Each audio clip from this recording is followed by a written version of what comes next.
चेतन संगीता दीदी, मम्मी सोनाली दीदी और किन लोगों का कमेंट ऊपर निकल गया। फिर सभी लोग कमेंट कर दें कृपया कर, जो लोग उपस्थित हैं।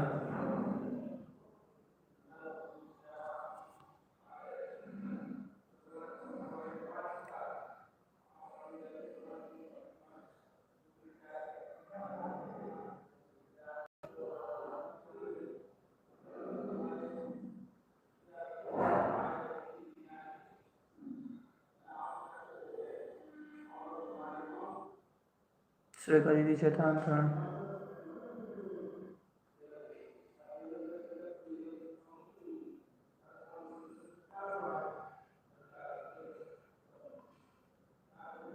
और नए लोग सारिका दीदी, चेतन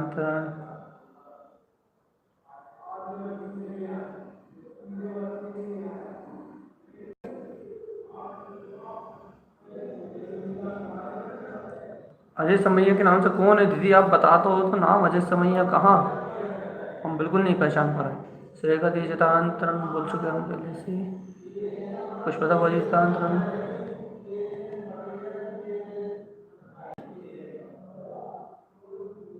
चेतांतरण उषा दीदी, रूपा दीदी, सविता भाभी, सागर। अच्छा, सागर से अजय समैया के नाम से सविता भाभी सागर से। ओके। चेतांतरण आदित्य दीदी,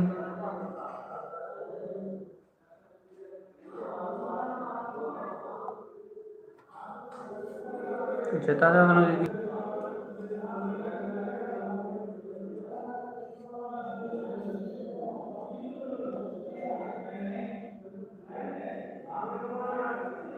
दीदी चेतांतरण आप।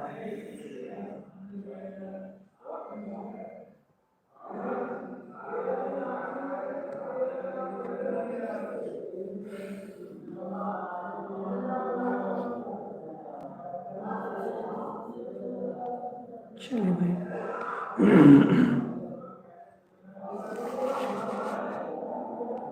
अपना समय हो गया है।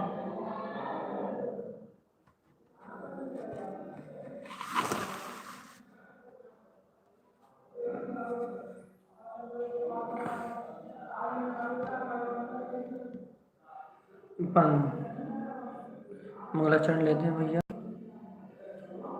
राधा दीदी चेतांतरण, दिशा सभी से चेतांतरण। जनमस्तु तम जनन्यानन्दिमो चेनिनन्दिशः परमितते पदविन्दिपौ नम्यो सिद्धिशुभा गुरुवे गपति ज्ञान सहका तारण तरण समर्थ मुनि गुरु संसार निवार धम्म जो जनवरी अर्थ तीर्थ जो भय विनाश भव जो मम ज्ञान परिणा दीप को गुरु को धर्म को साक्षी को बारंबार नमस्कार।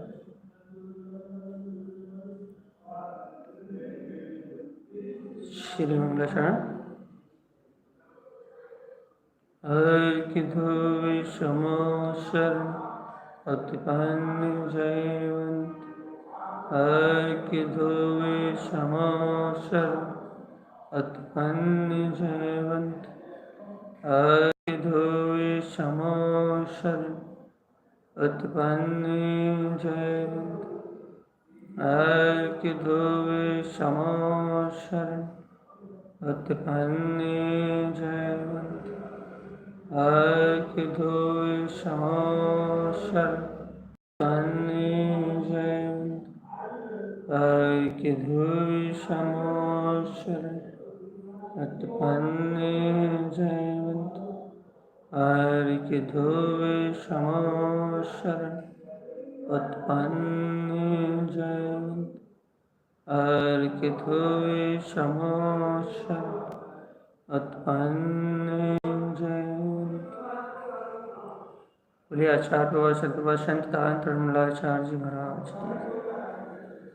रुचि दीदी, पूनम दीदी और रागनी दीदी चेतांतरण सभी। ये अपना विषय चल रहा है उपशमम, अद्भुत वासना चल रही है। आचार्य देव उपशम की चर्चा करना है। उपशम, उपशम मतलब आपने 2 दिन में समझ ही लिया होगा उपशम का मतलब क्या है। उपशम का मतलब क्या है? उपशम का मतलब क्या है कि अपने ऊर्ध्व स्वभाव को ठान के और फिर निकल जाना। कहाँ निकलना भैया? अपने शुद्ध स्वरूप में रमणता की ओर।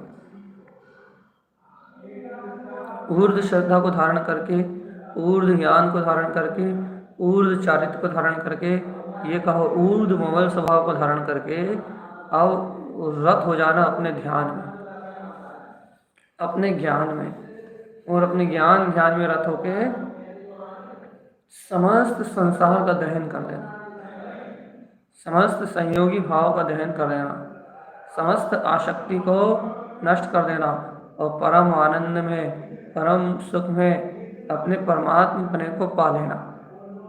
इसका नाम ही, इस शक्ति का नाम ही, इस स्वरूप का नाम ही भैया क्या है? ये जो शक्ति है जो ऊर्ध्व गमन कर रही है, ऊर्ध्व तक की ओर उठ रही है, इस शक्ति का नाम ही क्या भैया? इस शक्ति का नाम ही है, क्या नाम है इसका? उपशम। ये सम्यक्त की शक्ति है भैया।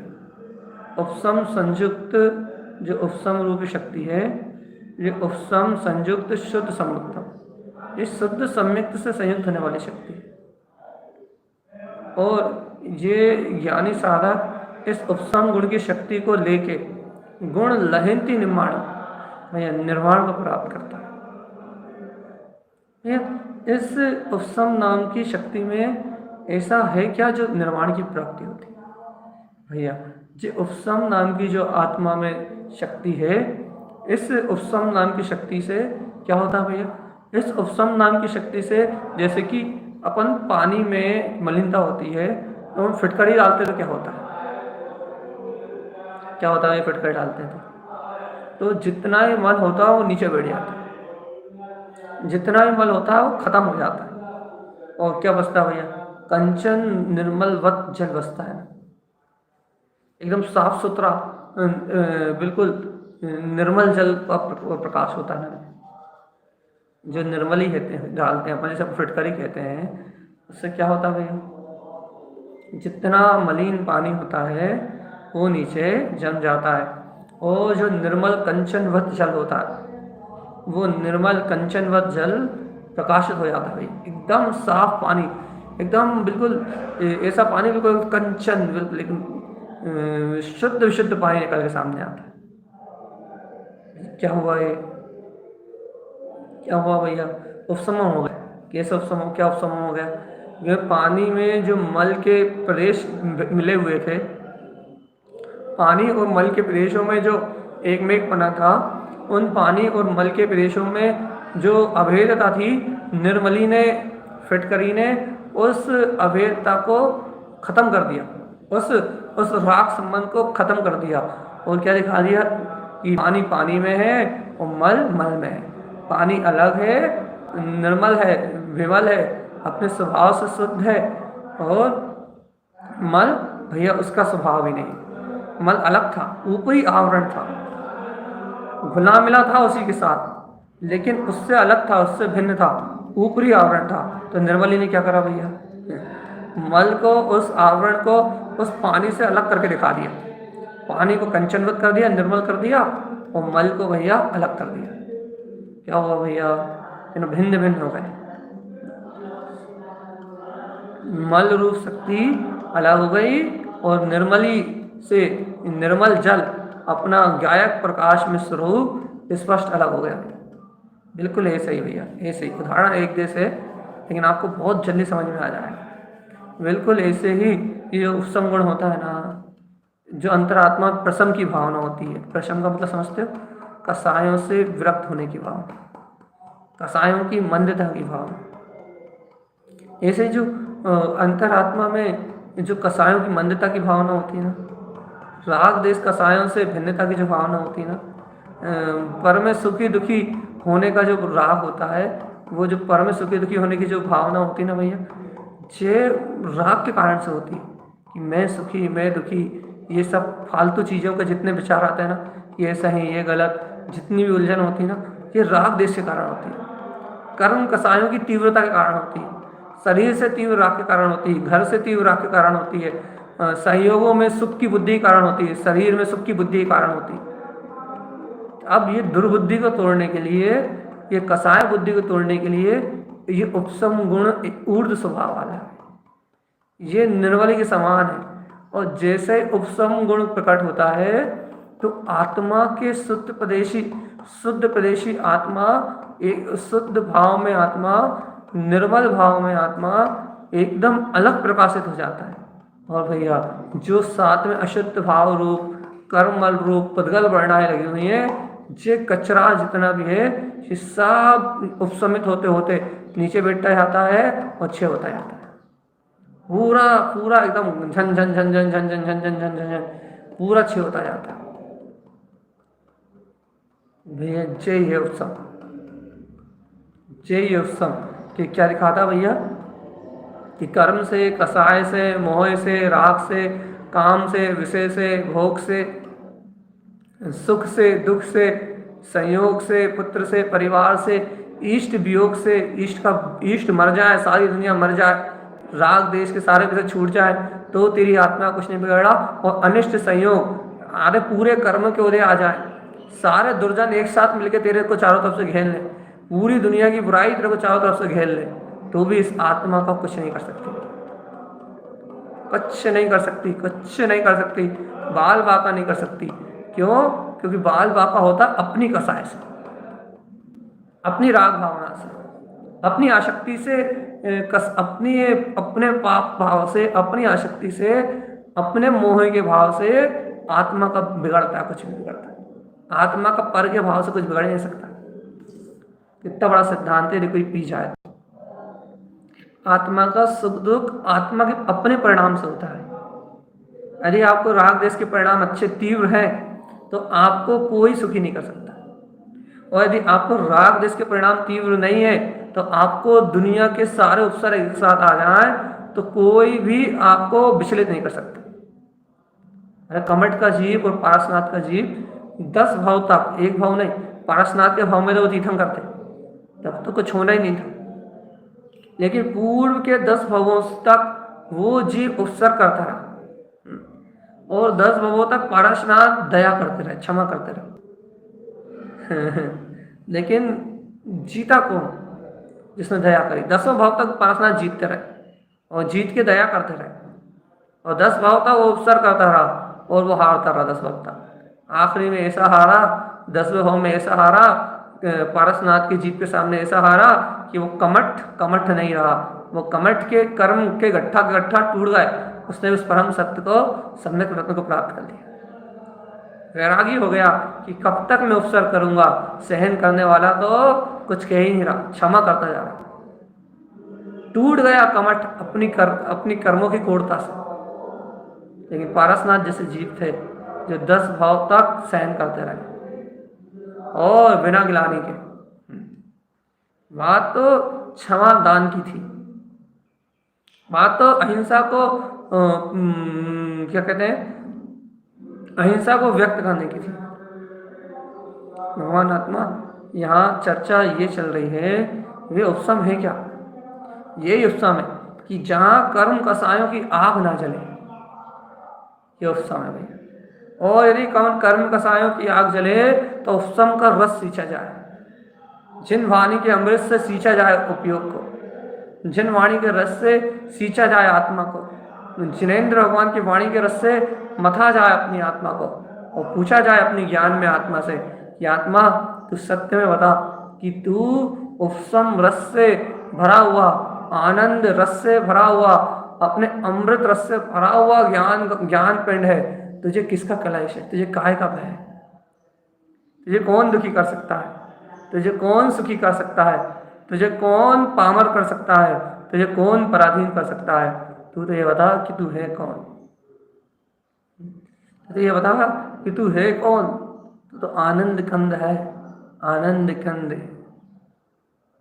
चेतनात्मा, आनंद कंद पिंड आत्मा। जगा चेतनात्मा अपनी आत्मा को, जगा चेतनात्मा अपने स्वभाव को, जगा चेतनात्मा चेतनात्मा अपने परिपूर्ण परमात्मा पने को, परम परम परम परम निश्चल आत्मा, परम याता स्वभाव, अपने परमात्मा पने को जगा, जगा रे ज्ञानी,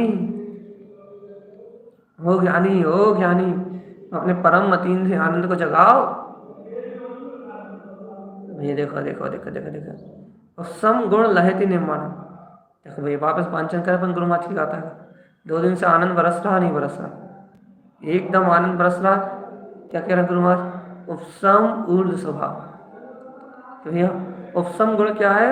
आत्मा का ऊर्ध्व स्वभाव उपसम है।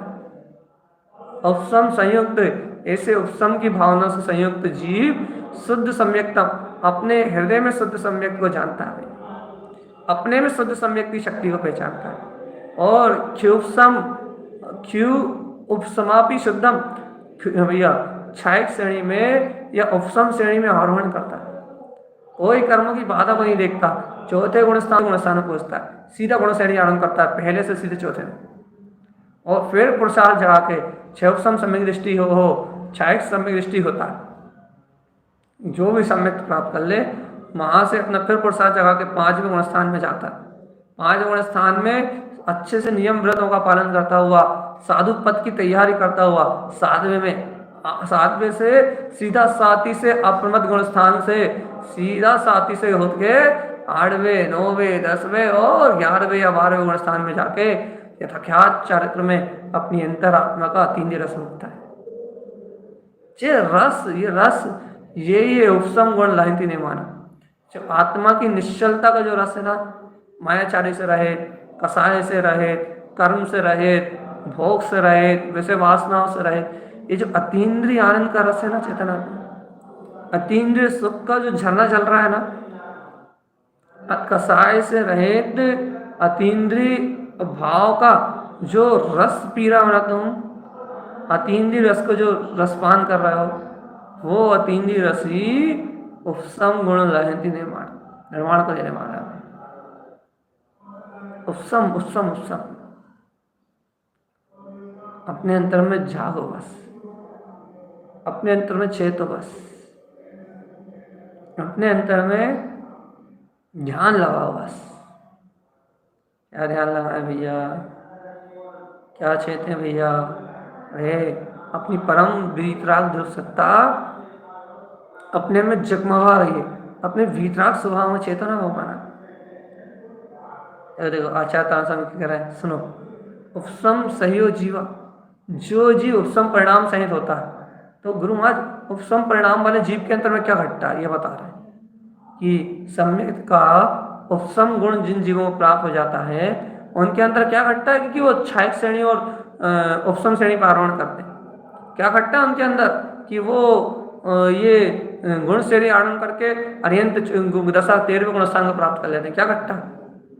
देखो तानसा में क्या बता रहे हैं, उपसम सहित जीवो, उपसम सहित जो जीव होता है, संसार सरणी भोग वीर दोयम, वो संसार में जो इंद्रिय विषय का सहायक भोग है ना, संसार शरीर और भोग, ये झूठा जो संसार है, छड़ंगो जो संसार है, ये शरीर का जो संयोग है, देह का जो संयोग है, और भोग इंद्रिय विषय वासना, इस संसार के जो भोग है, इन तीनों से विरक्त होता है, इन तीनों का निषेध करता है। ये उपसम गुण को ग्रहण करने वाले जीव की अंतर परिणति है भैया, उसकी अंतर भावना है। क्या उसकी अंतर भावना? कि वो संसार शरीर और भोग इन तीनों का निरोध करता है, विराध ना करता है इन तीनों को।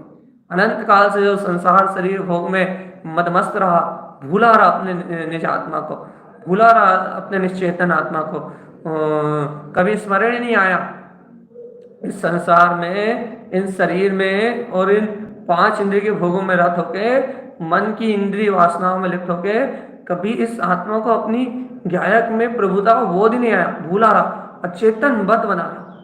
लेकिन जैसे ही आत्म जागृति होती है, जैसे अंतःकरण में अंतरात्मा का बोध जागता है, तो सबसे पहले क्या होता है भैया, साधक क्या करता है, सबसे पहला काम क्या करता है भैया, संसार का, शरीर का और भोगों का, सबका विद्रोह करता है भैया। विद्रोह करता है मतलब इनकी आसक्ति को, इनमें एक में पने को, इनमें जो डूबा हुआ है जीवात्मा अनादिकाल से, इन सब मिथ्या परिणामों को अपने चित्त से अलग करता है, अपनी चिंता से अलग करता है, अपने चित्त से हटाता है इन्हें, इनका रस छोड़ देता है। संसार, शरीर और भोग, इन तीनों के रस से विरक्त होता है। सबसे पहले शरीर का रस छोड़ता है, संसार का झूठा रस छोड़ता है, और भैया 5 इंद्रिय भोग विषय कसाय, इनका भी भैया विरंतो भैया बिल्कुल विरोध, इनसे अलग हो जाता है, बिल्कुल अलग हो जाता है। क्यों अलग हो जाता है भैया, क्योंकि भैया देखो उपसम गुण से संयुक्त है, तो जीव उपसम करेगा तो काय का उपसम करेगा, सबसे पहले संसार की भावना, जो संसार की अशुद्ध भावना होती ना, संसार में सुखी दुखी होने की भावना, सबसे पहले इसी का विरोध होगा। संसार में सुख दुख है ही नहीं। फिर भैया शरीर से एकत्व की भावना होती ना, शरीर में एकत्व भावना, फिर सबसे पहले फिर एकत्व भावना से उसका विरोध होगा। फिर भैया पंच इंद्रियों के विषयों को संवारने में, जो पंच इंद्रिय के विषयों में जो उपयोग लगा है ना, उन पंच इंद्रिय के विषयों का निरोध होगा भैया। क्यों होगा भैया इन तीनों का निरोध, इन तीनों से क्यों हटेगा, क्योंकि जब उपयोग इन तीनों अवस्थाओं से हटेगा, संसार से, शरीर से और इसके होने वाले भोगों से, तभी तो ज्ञान बिल्कुल शुद्ध विशुद्ध होगा, तभी तो ज्ञान निर्मल होकर उज्जवल होगा, तभी तो ज्ञान निर्मल प्रकाश में होगा भैया। और देखो भैया इन तीन से विरक्ति की भावना पाएगा, संसार, शरीर, भोग से वैराग्य का चिंतन करेगा, संसार, शरीर, भोग से विरक्ति की भावना पाएगा, भैया यहाँ सुख दुख की कल्पनाओं से बाहर निकलेगा, और वहाँ मिथ्या में कुज्ञान नष्ट हो जाएगा। मिथ्यात्व में जो कुज्ञान, संयोग में जो एकत्र रूप जितनी भी धारणाएं थी, मिथ्यात्व की जो कर्म प्रकृति थी, वो सब मिथ्यात्व और कुज्ञान की कर्म प्रकृति 6 होंगी। राग आदि दोषों की आसक्ति, राग आदि जितने भी दोष हैं, विषय कसाय के राग के जितने भी निमित्त हैं, राग देश के जितने परिणाम हैं, सबसे पहले उनका उपशम होना प्रारंभ होगा। स्पष्ट बोध हो जाएगा, अरे राग और द्वेष से जीव सुखी नहीं हो सकता। बाहर में कितनी सुविधाएं दे दी जाए, बाहर में कितनी अनुकूलताएं दे दी जाए, आपको तीनों लोगों को सम्राट बना दिया जाए, तो भी आप संसार में सुखी नहीं हो सकते। राग दोष, राग द्वेष आदि समस्त विषयों का उपशम हो जाएगा। और देखो नीचे देखो गुरु महाराज कह रहे हैं, कसाय उपशम, तो सबसे पहले अंतर की कसाय जाएगी, और अंतर की कसाय जाएगी ना, तो जीवन में इतनी सहजता आ जाएगी, इतनी सहजता आ जाएगी कि कोई तुमसे क्या कह रहा है तुम्हें सुनाई नहीं देगा। इतना सहज हो जाएगा जीवन, अरे मैं तो शुद्ध आत्मा हूँ, मैं तो शुद्ध आत्मा हूँ। ऐसी आत्मा की सूरत बढ़ जाएगी, ऐसी अंतर आत्मा की सूरत बढ़ जाएगी कि मैं तो शुद्ध आत्मा हूँ, मैं तो शुद्ध आत्मा हूँ, मैं तो शुद्ध आत्मा हूँ, मैं तो शुद्ध आत्मा हूँ, मैं तो शुद्ध आत्मा हूँ, मैं तो शुद्ध आत्मा हूँ, मैं तो शुद्ध आत्मा हूँ, मैं तो शुद्ध आत्मा हूँ। ऐसी अर्क स्वभाव की, ऐसी प्रकाश की वृत्ति बढ़ जाएगी, मैं तो स्वभाव हूँ, मैं तो स्वभाव हूँ, मैं तो स्वभाव हूँ, मैं तो स्वभाव। ऐसी अंतर की प्रियता बढ़ जाएगी भगवान आत्मा कि कसाय से कोई तुमसे क्या कह रहा तुम सुनाई देगा। राग देश के परिणाम कहाँ आ रहा है, कहाँ जा रहा है, पता ही लगेंगे। क्रोध, मान, माया, लोभ, ये कसाय तुम्हारे आसपास भी नहीं खटकेगी भाई, इनका उपशम हो जाएगा। और इनका उपशम होगा मतलब अनादिकाल से बंद है ना, कसाय के कारण जो दुख भोग रहा है, कलेश भोग रहा है, कसाय के कारण जो संसार शरीर भोगों से बंधा हुआ है, और इस शरीर के डिब्बे में अपने आप को कैद मान रहा है, कसाय का उपशम होते ही आत्मा इस शरीर से भिन्न अनुभव में आने लगेगी। कसाय का बंधन छूटेगा, कसाय से आसक्ति छूटेगी, कसाय का परिणाम बंद होगा, और आत्मा शरीर से भिन्नता रूप, बंधन से भिन्नता रूप, स्वतंत्र रूप, अपने ये समझ लो सहज अतीन्द्रिय आनंद का बोध करने लगेगी, अतीन्द्रिय सुख बरतने लगेगा। मैं तो शाश्वत सुख का धाम हूँ, मैं तो शाश्वत त्रिकाली गायक आत्मा हूँ, मैं तो शाश्वत त्रिकाली गायक आत्मा हूँ। मैं तो शाश्वत प्रकार गायक आत्मा हूँ। कसायों का उपशम हो जाएगा। और गुरु मास्टर क्या कह रहा है? राग आदि दोष सयल परिचित्तो, जितने भी राग आदि दोष है उन सबको पछाड़ देगा ये जी, सबको पराजित कर देगा, सब पे विजय प्राप्त कर लेगा। राग आदि सयल दोष जीत लेगा और संसार सनिवृदो, संसार की शरण से विरक्त होके उपशंतो विवि असूहे, विभिन्न प्रकार के अशुभ को नाश करता हुआ समस्त अशुभ पापों से प्रमद आदि गुण स्थानों से सबसे विरक्त हो जाएगा और साथ ही से आदि गुण स्थानों में रत होके चौगई क्या करेगा भैया? उपशांत क्षीणमो, क्या करेगा?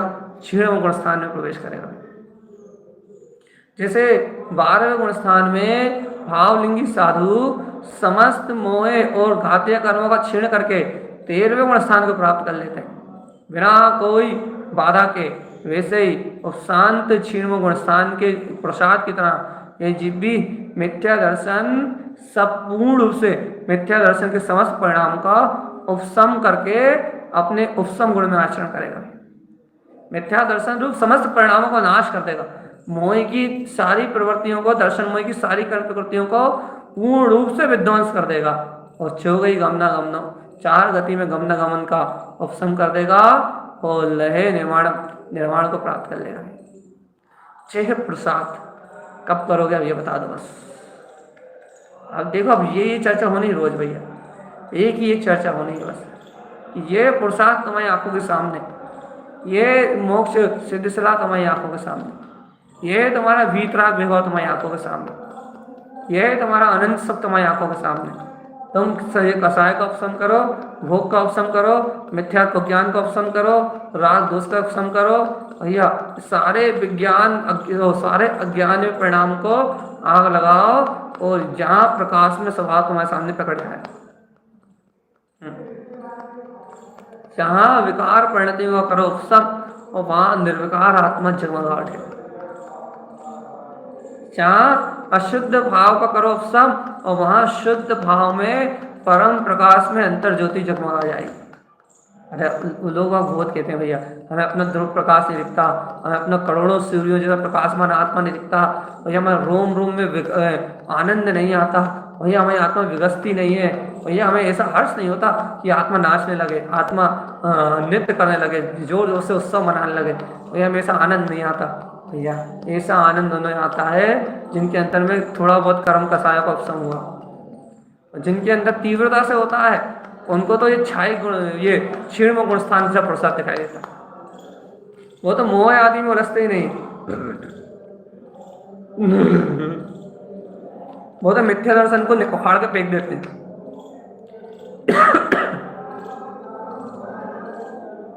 लेकिन भैया अपनी बात तो वर्तमान पर्याय की चल रही है।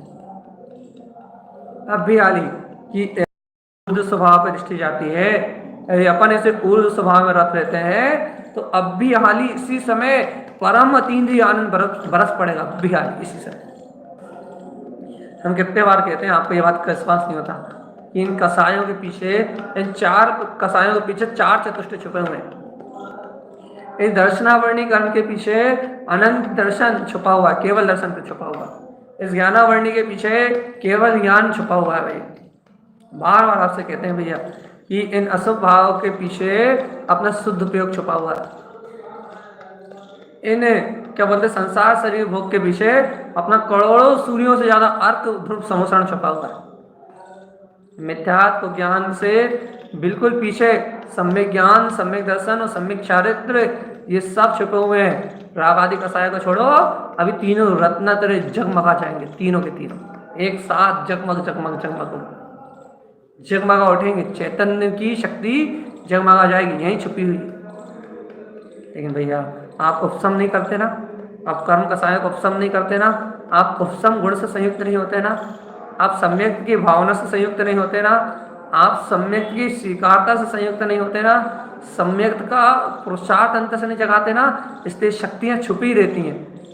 इन कर्म कसायों के पीछे शक्तियाँ छुपी रहती हैं। अब कोई निर्मली लगाए, वैसे पानी में निर्मली डालो तो वो पानी की निर्मल शक्ति प्रकट हो जाती है और कचरा पूरा हट जाता है। ऐसे यदि कोई निर्मली आए, यदि कोई गुरु का उपदेश आए, कोई गुरु की वाणी मिले और इस जीव के चित्त में चली जाए, इस जीव की अंतरात्मा में समा जाए, निर्मली की तरह ये निश्चय ने का निर्णय, ये निश्चय में ये देशना, ये निश्चय में ये उपसम गुण की बात ये जीव के अंतर में चली जाए।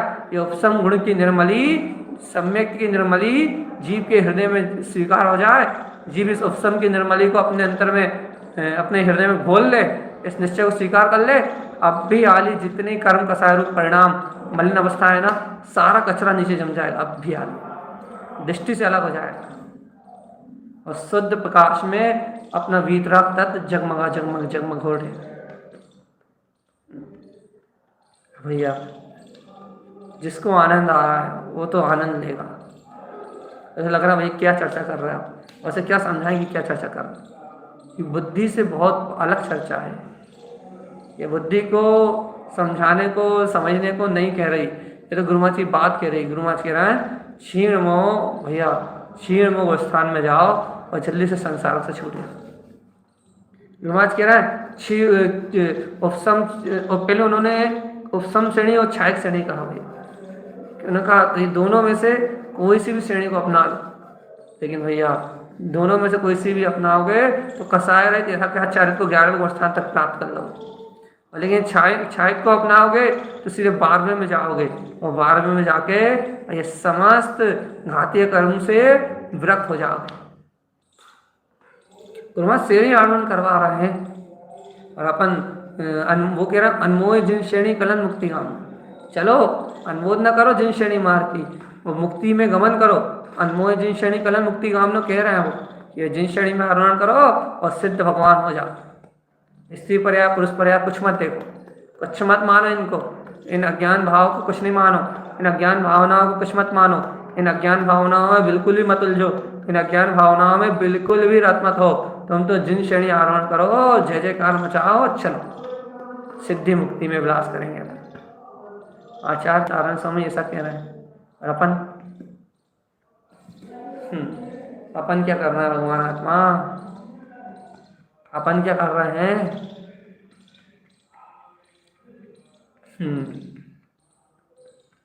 देखो भैया, गुरु आज्ञा को सिर पर धारो, अपना जीवन सफल बना लो।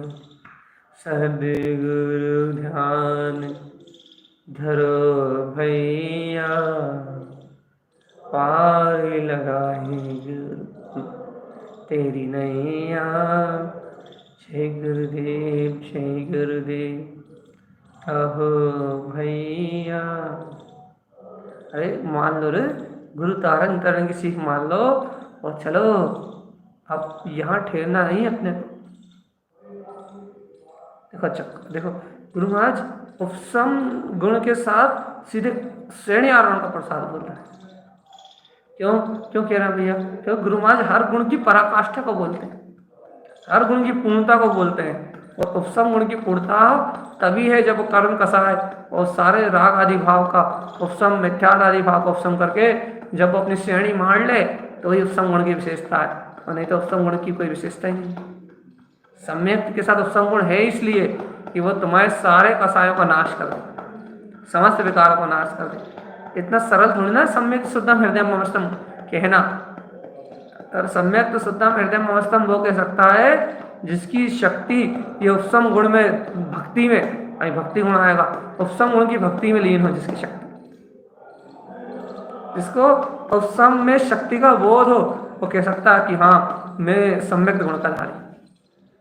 और जैसे ये निर्वाण स्वरूप अपना आत्मा ना दिखता हो, जिसके ध्यान में ऐसी मुक्ति ना आती हो, जिसके ज्ञान में ये अशरीरी प्रसिद्ध परमात्मा ना आता, जिसके ज्ञान में ये निर्मल चतुष्टय में आत्मा ना दिखता, कर्म कलंकों से रहे, वो जीव कभी नहीं कह पाएगा भैया, कभी नहीं कह पाएगा कि मैं सम्यक शुद्धम हृदय ममस्तम, कि शुद्ध सम्यक मेरे हिये में विराजमान है।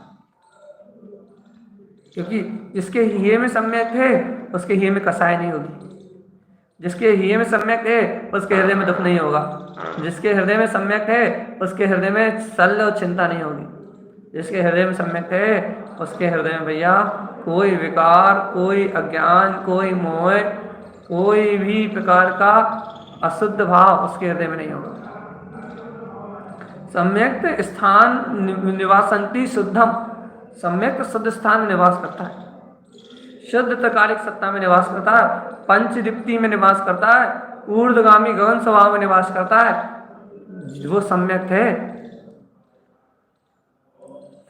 त्रिभुवन निलय ज्योति स्वरूपम, तीनों लोगों को जो अपने में निलय करता है, ज्योति स्वरूप आत्मा, जैसे तीनों लोग समा जाते हैं, वो ऊर्ध्व शुद्धम। जैसे पंचम ज्ञान दीप्ति में सम्यक का निवास है, पंचम ज्ञान ऊर्ध्व स्वभाव की ज्योति में, जैसे केले के पत्ते ऊर्ध्व गमन करते हैं, कभी नीचे की ओर उनकी दिशा नहीं होती, वैसे सम्यक हमेशा ऊर्ध्वगामी गमनम चैसा ऊर्ध्व की ओर गगन की ओर गमन करता है, ऊर्ध्वगामी ऊपर उठता है, बस समस्त कर्म कसायों को नीचे की ओर क्षीण करता हुआ ऊर्ध्वगमन गमनम चैसा ऊर्ध्वगमन करता है बस। जो सम्यक है, इसलिए कहा है उपसम ऊर्ध्व स्वभाव। उपसम काय का नाम है भैया? ऊर्ध्व स्वभाव का नाम। ये सम्यक में उपसम की शक्ति तो ऊर्ध्वता देती, ये ऊर्ध्वोन्मुख दृष्टि, ऊर्ध्वोन्मुख प्रकाश, ऊर्ध्वोन्मुख शक्ति, ऊर्ध्वोन्मुख सत्ता, ये सम्यक के कारण ही तो आती है भगवान, तो उपसम गुण के कारण ही तो आती है, और उपसम के कारण ही तो सब कर्म का सहाय। इतने संयोग के बीच में भी ज्ञानी सब कर्मों से मुक्त, आत्मा का अतीन्द्रिय रस मुक्त। अभी ज्ञानी के कर्म थोड़े खत्म हुए, लेकिन ज्ञानी के गुण में उपसम गुण है, उपसम होने के कारण से, प्रसम की भावना होने के कारण से वो इन कर्म मलों से रहित आत्मिक अतीन्द्रिय रस को भोगता है भैया, संयोगों का भोग नहीं करता। संसार शरीर इंद्रिय भोगों का, संसार शरीर भोगों में निरूपता, अपने आत्म रस का, अपनी ज्ञायक रस का अमृतपान करते हुए भैया सर्व सुख का अनुभव करता है। इसलिए इंद्रिय सुख से उसकी दृष्टि हट जाती है, शरीर के सुख से उसकी दृष्टि हट जाती है, इंद्रिय कसाय आदि के दुखों से उसकी दृष्टि हट जाती है। उसको तो सुख मिलता है अंतरात्मा, शांति मिलती है अंतर के चिंतन में। आंख बंद करता है तभी झमाझम झमाझम झमाझम झमकई ज्ञान श्री के वीरा, झमाझम झमाझम झमाझम अपना ज्ञान में वीतराग परम भाव झमाझम झमाझम झमाझम प्रकाश में होकर सामने आ जाता है। ऐसी है आत्मा की शक्ति, ऐसी है आत्मा की सत्ता, ऐसा है अंतरात्मा का बोध, ऐसा अपना अनंत चतुष्टय में आत्मा। जागो जागो ओ मेरे चेतन, जागो हुआ सवेरा रे। मत सो रे, एक पागल, अपन ने जब तक इस सत्य को नहीं जाना था ना, तब तक सो रहे थे मोहिनीन में, कसाय में, राग में, विषय में, वासनाओं में, काम में, भोगों में, ये पर पदार्थ की चिंता में। जब तक सत्य को नहीं जाना था ना बेटा, जब तक सो रहे थे तो सब कुछ अच्छा था, अच्छा नहीं था तो भी घोर संसारी था। लेकिन मूर्ख जीव ऐसे उपसम गुण की शक्ति को जान के भी एकदम विषय पाप कसाय में, संसार शरीर भोग में, मिथ्या मान अभिमान में, ये तुम इस मोह राग में ही मर जाओ, यहीं सोए रहो मोह राग की धारा में, तो भगवान आत्मा का पतन करोगे रे। आत्मा गर्त में चली जाएगी, दुर्गति की ओर निकल जाएगी, पतन करेगी आत्मा, नरकों में निवास करेगी। तुम्हें शरीर के थोड़े थोड़े ठंडी गर्मी बर्दाश्त नहीं हो रही, थोड़ा हाथ का दर्द, पैर का दर्द, सर का दर्द, नाक का दर्द बर्दाश्त नहीं हो रहा, नरकों में भूख प्यास कैसे सहन करोगे रे चेतन आत्मा? कैसे सहन करोगे रे मूर्ख? राग देश परिणाम करके, कलेश परिणाम करके, पाप विषय कसाय में डूब के इस नरकों में तो कैसे सहन करोगे रे? भाई तो मान अपमान के दुख नहीं सहन कर पा रहा है, अहंकार के दुख सहन नहीं कर पा रहा है, मन के दुख सहन नहीं कर पा रहा है, तुम कैसे कैसे कैसे मैत्री भाव लाओगे रे? छह काय के जीवों के प्रति उत्तम क्षमा की भावना कैसे लाओगे? छह काय की रक्षा अनुकंपा गुण आएगा भी अली आगे, छह काय के जीवों पे अनुकंपा दया का भाव कहाँ से लाओगे रे? सभी जीव को क्षमा कैसे करोगे? तीव्र कसाय में लगे रहोगे तो कैसे करोगे आत्मा की भक्ति? कैसे करोगे वात्सल्य, समस्त जीवों पे वात्सल्य कैसे करोगे? शत्रु भी मित्र कैसे लगेगा? शत्रु भी मित्र कैसे लगेगा भैया? महाघोर शत्रु, 70 वैरी, तुम्हारे 7 पीढ़ी को नाश करने वाला, ऐसा शत्रु भी मित्र लगेगा भगवान आत्मा। भैया साधु जंगल में रहते हैं, उनको सिंहराज आता है, वो शांत होकर बैठ जाए तो भी मित्र लगता है, और उनका भक्षण करने लगे तो भी मित्र लगता है। शत्रुता मन से खत्म हो जाती है। क्यों? क्योंकि द्वेष परिणाम खत्म हो जाता है, द्वेष की भावना खत्म हो जाती है। और भैया जिनकी द्वेष की भावना खत्म हो जाती है, भगवान आत्मा वही तो है ज्ञानी। लगाओ रे आत्म ध्यान, लगाओ रे ज्ञानी चेतन, लगाओ रे आत्म ध्यान रे, लगाओ रे आत्म ध्यान। अब तो स्वीकार कर लो कि जगत में ना कोई मित्र है, ना कोई शत्रु है, सबके सभी जीवात्मा भगवान आत्मा सबसे वात्सल भाव है। देखो रे, ये उपसम गुण होते ही भक्ति चालू होगी, और उनकी भक्ति होगी जिनको हृदय में निर्मलता आएगी, जो रोज अभी 2-3 दिन हो गए, 1-2 दिन और ऐसे ही बार बार चिंतन करेंगे, अपन तो परमात्मा है, अपन तो सेने आरोहण करने चल रहा है, अपन तो मुक्त होने चल रहा है संसार से।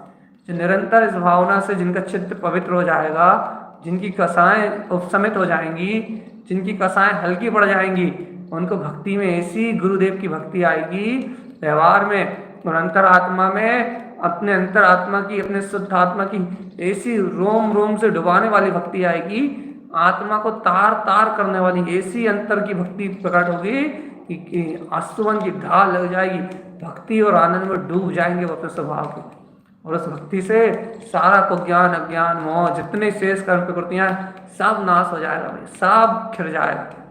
शुद्ध भक्ति उत्पन्न होगी, शुद्ध आत्मा की शुद्ध भक्ति, अहंकार का त्याग करके भक्ति होगी भैया, कसाय का त्याग करके भक्ति होगी, 6 काय के जीवों में समानता दिखेगी, ऐसी भक्ति आएगी, अपने सिद्ध स्वभाव का ऐसा आनंद आएगा जिस आनंद के आगे, जिस रोमांच के आगे ये सारी दुनिया फीकी लगेगी भैया। ऐसे गुण है इस व्यक्त के। ये देखो आज के लिए हम यहीं छोड़ रहे हैं आपको, ऐसे समय भी हो गया है, थोड़ी बहुत देर बची है तो 2-3 मिनट और ले रहा है भैया। सत्य वाणी है कि कल्याण करना है आपको तो उपसम गुण लहित निमाण। देखो भैया हमने आपको सब तरीके समझाया, 3 दिन से बता रहे हैं आपको कि श्रेणी आरोहण कैसे होता है। हमने आज ध्यान में भी आपको यही प्रयोग कराया था, एक ही एक चीज़ ले रहे हैं हम, सुबह ध्यान में भी हमने आज वही चीज़ ली थी। इसके से 4थे गुण स्थान से 7वें गुण स्थान, और 7वें गुण स्थान से 13वें गुण स्थान तक की यात्रा, और 13वें गुण स्थान से कैसे 14वें और सीधे सिद्ध दशा को कैसे साधक, कैसे श्रावक साध लेता है। दिन रात एक अभ्यास करा रहे हैं भैया, सुबह की चर्चा में भी यही ले रहे हैं और थोड़ा थोड़ा सुबह के ध्यान में भी यही ले रहे हैं भैया। आपको चिंतन की राह दे रहे हैं, और आपको क्या दे रहा है? हम खुद चिंतन की राह ले रहे हैं कि ज्ञानी ऐसा चिंतन निरंतर करता है, इसलिए कर्मों का भुगतान नहीं करता, इसलिए कर्म कसाय छे हो जाते हैं, इसलिए उसके श्रद्धान और ज्ञान और चारित्र में निर्मलता आती है। अब ये बात पकड़ में आ रही है कि ज्ञानी का चिंतन आगे बढ़ने का होता इस प्रकार से, निरंतर आगे बढ़ने का होता इस प्रकार से, इसलिए वो कहीं रुकता नहीं, अटकता नहीं है, कहीं थमता नहीं है। इसलिए हम एक दिन में इस गाथा को पूरा कर सकते थे उपसम गुण, लेकिन इन गाथाओं को हम डेली इसलिए मथ रहे हैं, रोज एक ही एक चर्चा इसलिए कर रहे हैं कि पक्का श्रद्धान बैठ जाए कि भगवान अपना मार्ग यही है। अभी 2-1 दिन और चलेगी यही चर्चा, बस वास्तव में अपना मार्ग तो ऊपर उठने का है, ऊर्ध्वगमन करने का, श्रेणी आरोहण करने का मार्ग, जिन श्रेणी पे आरूढ़ होने का मार्ग, जिन श्रेणी को ग्रहण करके और मुक्ति श्री के बाजे बजाने का मार्ग है। यह ज्ञान का मार्ग नहीं है, ये मिथ्यात्व का मार्ग नहीं है, ये मोह का मार्ग नहीं है, कसाय का मार्ग नहीं है, ये पापों का मार्ग नहीं है, सिर्फ ये काय का मार्ग है, जिन श्रेणी में आरोहण करके मुक्ति श्री में रमण करने का मार्ग। या कोई विरला साधक इस बात को जानता है, कोई विरला जीव इन सत्य को पहचानता है, कोई विरला जीव इस परमात्मा के इस उपदेश को पहचान के कोई विरला जीव मुक्ति की प्राप्ति करता है।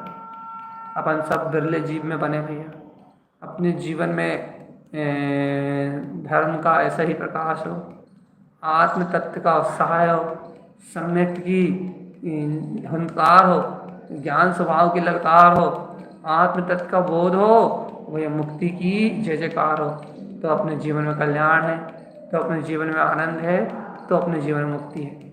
भैया इतना सार कह के एक बार इतना फिर से कह दे रहा है क्या भैया, उपशम क्षीण मोह। उपशम क्या है भैया, मोह को क्षीण कर देना, शरीर के मोह को क्षीण कर देना, धन के मोह को क्षीण कर देना, संयोगों के मोह को क्षीण कर देना, राग देश की परिणति को क्षीण कर देना। मिथ्या दर्शन ही उपशमो चरणों, मिथ्या दर्शन को पूर्ण रूप से उपशमित कर देना। आत्मा उपशम गुण में आचरण करते हुए मैं ध्रुव मैं ध्रुव मैं ध्रुव मैं ध्रुव मैं ध्रुव मैं ध्रुव मैं ध्रुव मैं ध्रुव मैं ध्रुव मैं ध्रुव त्रिकाली गायक तत्तात्मा, मैं ध्रुव त्रिकाली गायक तत्तात्मा, मैं ध्रुव प्रकाश में गायक तत्तात्मा, ऐसे ध्रुव प्रकाश में स्वभाव की ठान के, ऐसे ध्रुव प्रकाश में स्वभाव का निश्चय करके, ऐसे ध्रुव प्रकाश में अपने स्वभाव को अपने सामने रख के क्या करना भैया, समस्त चारों गतियों का बिल्कुल दमन कर, यानी कि गमनागमन का, अशुद्ध का बिल्कुल उपशम कर देना, और अशुद्ध का उपशम करके लय निर्वाण को, अपनी मुक्ति को निपटा लेना, अपने गायक स्वभाव को उपतप्त कर लेना। यही ज्ञानी साधक के अंतर की साधना है भैया। इस साधना के मार्ग में जो आगे बढ़ रहे हैं उनके लिए आचार्य तारण स्वामी ने संबोधन कर दिया। ज्ञान समुच्चय सारे आगम को अध्यात्म में ढाला है गुरु महाराज ने, आगम को अनुभूति से सिद्ध किया है, आगम को अपनी अनुभूति का विषय बनाया है। आगम का कोई भी विषय उनकी अनुभूति से अछूता नहीं रहा भैया। आगम उनकी आत्मा का विषय था, आगम उनके लिए अध्याय था अपने जीवन का। उन्होंने आगम को अपने जीवन का अध्याय बनाया, और आगम को अपने जीवन का अध्याय बना के उसके अनुरूप अपनी पूर्ण साधना करके फिर आगे उपदेश शुद्ध सार में भगवान की वाणी के सार को पी गए, फिर उपदेश शुद्ध सार भ्रमण किया। फिर आगे बढ़ते गए 24 थाना जी, मावल पहाड़ जी, आगे ऐसे आगे बढ़ेगी, फिर उन्हें पीछे पलट के देखा ही नहीं, क्योंकि भैया यहाँ उन्होंने ज्ञान के सार को पी लिया, यहाँ उन्होंने ज्ञान के अमृत को अंदर सीधे गिटक लिया, ज्ञान का अमृत ले गए अंतर में। यहाँ ज्ञान में कोई द्वंद्व नहीं रह गया, ज्ञान में कोई भेद नहीं रह गया, ज्ञान में कोई विकल्प नहीं रह गया, ज्ञान में कोई उलझन नहीं रह गई, किसी प्रकार का कोई आकुलता का परिणाम नहीं रहा भैया। वैसे ही अपन भी तारण स्वामी के इस आगम को, ये जो उन्होंने अध्यात्म का स्वानुभव प्रमाण स्वयं अनुभूति से सिद्ध करके दिया है, अपन भैया ऐसे आप और आगम की वाणी का आश्रय लेके गुरु वचनों को सिरोधार करके अपन भी समस्त कर्म का साज प्रकृति को ऐसे नाश कर दें जैसे कि इनसे कोई अपना संबंध ही नहीं था। इन विकृतियों को, इन विकारों को क्षण में छे करके वो निसंकोच निर्द्वंद होके अपने ज्ञायक भाव में रति करें, अपने ज्ञान भाव में रमें, और भैया सभी भक्त आत्माएं इस परम उत्सम गुण को लहें और अपने निर्वाणाधीन अर्थात सर्व पर भाव से मुक्त, अपने मुक्त भाव में किल्लोले करते हुए आत्मा की सूरत संभालते हुए, ज्ञायक तत्व की सूरत संभालते हुए, अपने निज परमात्मा की श्रद्धा से ये कहो आत्मा की प्रतीति को संभालते हुए बाकी समस्त कसाय आदि भाव का नाश कर दें और सभी निर्माण को प्राप्त करें। इन्हीं मंगल भावनाओं के साथ सभी से आनंद के साथ वही अपना एक सूत्र, एक अपना मंत्र या अपने हृदय में विद्यमान ऐसा अर्घ प्रकाश प्रकट हो जिससे सारा ज्ञान का अंधकार मिट जाए। अर्घ ध्रुव क्षमा शरण उत्पन्न जयवंत हो, जयवंत हो, जयवंत हो, जयवंत हो। आनंद आनंद आनंद आनंद।